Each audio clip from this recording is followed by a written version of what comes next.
Good day, everybody, and welcome to another edition of the Military and Foreign Affairs Network. I am your host, the voice of reason. Today, we're continuing our ongoing coverage of the war between the Russian Federation and the Ukraine. Now, today specifically, we're going to have a look at a number of topics. To start the program off, there is a new headline circulating in the mainstream media, and I wanted to address this topic because this could become very concerning in terms of that path to escalation that I've talked about in many episodes. So specifically, Ukrainian Air Force General says some, quote-unquote, some F-16 multi-role fighters will be stored outside of Ukraine. Now, this is Radio Free Europe. I'm going to read you the article, and then I'm going to translate what they are actually saying in regards to this article. The chief of aviation in Ukraine's Air Force says some of the dozens of advanced F-16 aircraft pledged to Kiev by Western allies will be stored abroad to avoid them being hit in Russian attacks inside of Ukraine. Brigadier General told Donbass Ukrainian service in an extended interview that such warplanes abroad will help maintain an operational fleet corresponding to the country's Western-trained pilot corps. There are a certain number of aircraft that will be stored at secure air bases outside of Ukraine so that they are not targeted here, meaning inside of the Ukraine. And this will be our reserve in case of need of replacement of quote-unquote faulty planes during routine maintenance. All right. What are they really saying? What are they really talking about when they mean that Ukrainian aircraft will be stationed in NATO air bases? Poland, Romania, what have you.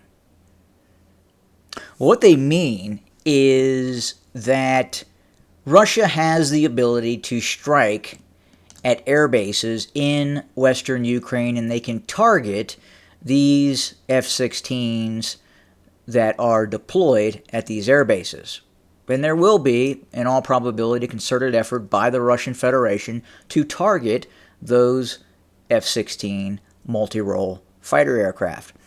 But what the Ukrainians are saying is that, well, we're going to store them under the protection of the North Atlantic Treaty Organization because we know that the Russians will not fire cruise missiles or hypersonic ballistic missiles at targets in Poland or Romania.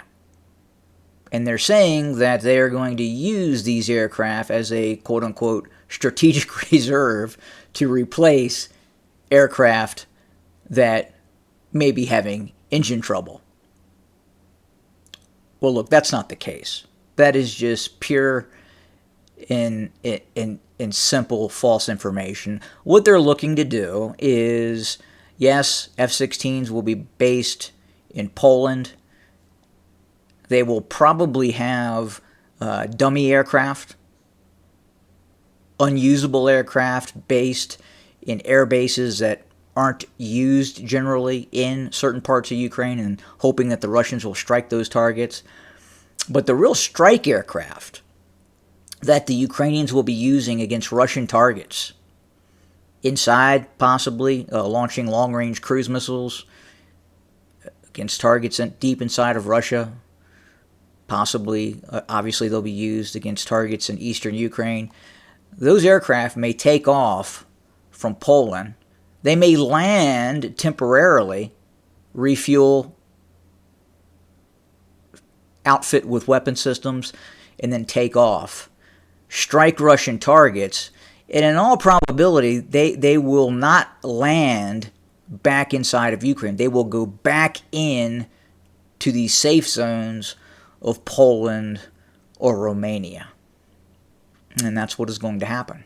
Now the question is what will the Russians do? How will the Russians respond? If the NATO alliance is allowing its territory to be used in direct strikes by Ukrainian forces against Russian forces, what are the Russians going to do? Now, what is going to give NATO plausible deniability is these aircraft are going to take off from Poland. They will briefly touch down, probably 30, 40 minutes, whatever it takes to upload weapon systems, refuel, and then take off, and then back to Poland or Romania. That is the operational plan that is underway. Furthermore, the infrastructure to repair these vehicles, to maintain these vehicles, is going to be better suited in Poland and Romania. These countries have airfields now that and trained personnel, as both nation states, Romania and Poland, use the F-16 fighter. Look, Ukrainian airfields are not in the best of condition, and the Ukrainians simply don't have the infrastructure right now to maintain the F-16. So this is what's going to happen. Another topic that I have been asked about was the biological weapons labs located in the Ukraine. Now, what I can tell you is that during the Soviet times, the Soviet biochemical weapons research was co-located with the Soviet Ministry of Agriculture. Where is the breadbasket of the Soviet Union? It was the Ukraine. So there are many dual-use sites, both agriculture and bioweapons facilities, located in the Ukraine. The U.S. intelligence agencies were very much interested in the type of research the old Soviet Union was doing in regards to bioweapons. In some cases, the Soviet Union, the old Soviet Union, was ahead of Western nation states in the deployment of certain different types of bio and chemical weapons. So at some point, the U.S. intelligence agencies, and there's a variety of them, decided to investigate those programs that were happening inside of the former Soviet Union, the breadbasket of the former Soviet Union, where these dual weapons research programs were located in the Ukraine. And that is why there were U.S. interests in Ukrainian quote-unquote agricultural research, but was also dual-use bioweapons research as well that was occurring inside of the Ukraine. Additionally, I think it's worth noting that there have been many investigations and reports about black market medical practices that was occurring inside of the Ukraine. And this was before the onset of hostilities, specifically organ harvesting. That was a huge, and is still a huge, market inside of Ukraine. Really nefarious stuff happens in this nation state. And again, unfortunately, because the mainstream media now has to bend the knee and claim that the Ukrainian state is this beacon of quote-unquote democracy. Remember, elections have been canceled in the Ukraine. Zelensky is no longer what I would call a valid elected official. His term has passed, and there are no elections in sight whatsoever.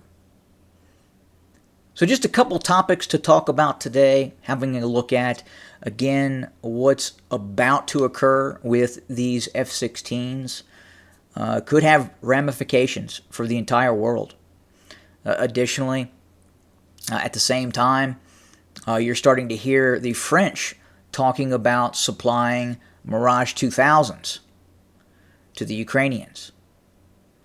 So the question is, well, how is that going to happen in such a very small, finite period of time? Again, the Ukrainians don't have the infrastructure, the training to maintain the F-16, much less a Mirage 2000, which is the new aircraft they're talking about.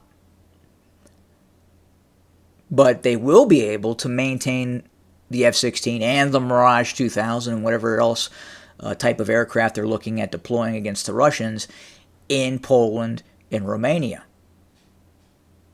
Because they can bring in French advisors, French maintenance personnel to upkeep those and maintain those Mirage 2000s. They won't need to use Ukrainian personnel. Hell, they may take a French pilot, contract that French pilot, swear him in as a Ukrainian citizen. There you go. We'll see. More to come. Thank you for joining us today. As always, have a good day.